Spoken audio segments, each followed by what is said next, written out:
عرفے کا دن بہت ہی عظیم دن ہے، کیونکہ اللہ رب العالمین نے اسی دن اپنے دین کی تکمیل کا اعلان کیا اور فرمایا کہ میں نے اپنی نعمت پوری کر دی۔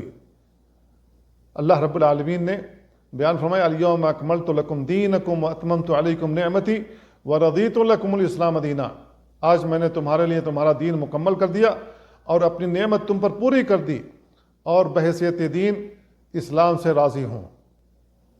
اللہ رب العالمین دین اسلام سے راضی ہے۔ اس دین اسلام کے علاوہ کوئی اور دین جو پہلے آ چکا تھا اللہ رب العالمین اس سے راضی نہیں ہے۔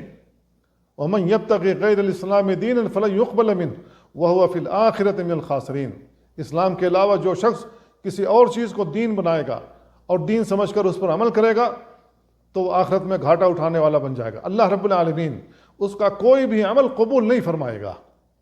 کیوں؟ اس لیے کہ اللہ رب العالمین نے اس آخری دین کے آنے کے بعد تمام ادیان کو منسوخ کر دیا۔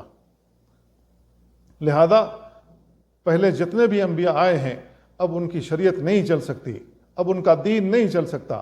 جو کچھ محمد رسول اللہ صلی اللہ علیہ وسلم نے بیان فرمایا ہے اب یہی دین چلے گا، قیامت تک یہی دین چلے گا، اسی دین کی پیروی کرنی ہوگی، اسی دین کے مطابق زندگی گزارنی ہوگی، تب دنیا میں اللہ رب العالمین عزت والی زندگی عطا فرمائے گا اور آخرت میں جنت میں داخل کرے گا۔ یہ آیت حجۃ الوداع کے موقع پر نازل ہوئی، عرفے کے میدان میں۔